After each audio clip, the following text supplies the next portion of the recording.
দর্পণে মুখ আর জীবনে সুখ দেখা যায়, কিন্তু আসলে সেটা হয় না। গীতাতে বলাই আছে দুঃখালয়ং অশাশ্বতম। এই দুঃখের আলোয় আমরা যদি এটা এক্সপেক্ট করি যে কেউ আমাদেরকে একটা সুখের পুড়িয়া বানিয়ে দিয়ে দেবে, যে চলো এটা খেয়ে নাও বা এটা রেখে নাও, তোমার কাছে জীবনে কোনোদিনও দুঃখ আসবে না, কোনোদিনও হবে না। এটা দুঃখ তো আসবেই আসবে, কারণ এটা দুঃখের আলোয় মৃত্যু লোক। দুঃখ তো আসবেই আসবে, আসবে যাবে, আসবে যাবে, আসবে যাবে। কিন্তু এই দুঃখের মধ্যে যদি জীবনকে সুন্দরভাবে এগিয়ে নিয়ে যেতে হয়, তাহলে তার উপায় কিন্তু একটাই আছে।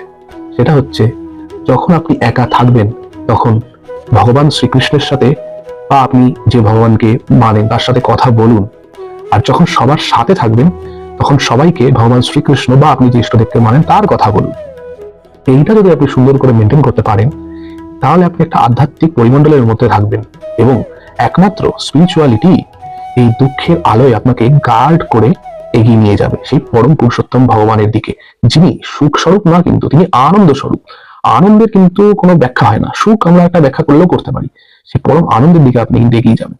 তখন আপনার এই দুঃখের আলোয় থাকা সত্ত্বেও যদি আপনি এই উপায়টা অবলম্বন করেন, তাহলে আপনি এমন একটা গার্ডের মধ্যে থাকবেন, যে গার্ডের দ্বারা আপনি এই দুঃখের এই জগৎ, দুঃখালয়ম অশাশ্বতম এই জগৎকে আপনি সুন্দরভাবে, জগতের জার্নিকে, আপনার জীবনের জার্নিকে আপনি সুন্দর করে এগিয়ে নিয়ে যেতে পারবেন।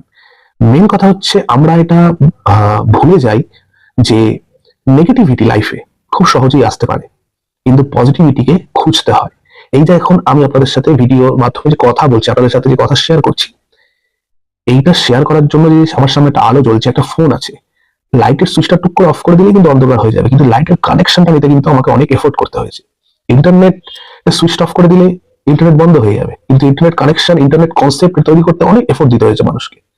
সেরকমই লাইফে আপনাকে সুখকে ট্যাপ করতে হবে। নেগেটিভিটি, দুঃখ ন্যাচারালি আসবে, কিন্তু সুখের উপর আপনাকে ট্যাপ করতে হবে। ওটা আপনাকে চয়েস করতে হবে, আপনার কনসিয়াস বুদ্ধি দ্বারা সুখকে আপনাকে চয়েস করতে হবে। তবেই আপনি জীবনে সুখ বলুন বা আনন্দ বলুন, আমি সুখের থেকে আনন্দকে বেশি প্রেফার করি, কারণ আনন্দ হচ্ছে ভগবানের স্বরূপ, সেটা চিরস্থায়ী। তাই সেই আনন্দ বা ভগবানকে আপনাকে, তার কাছে আপনাকে নিজেকে এক পা এগোতে হবে। তিনি আপনার উপর তখন দেখবেন 10 পা এগিয়ে এসছে, এবং তিনি যার উপর কৃপা করেন তিনি তার দিকে স্বয়ং এগিয়ে যান, খালি আপনি তার প্রতি শরণাগত হন।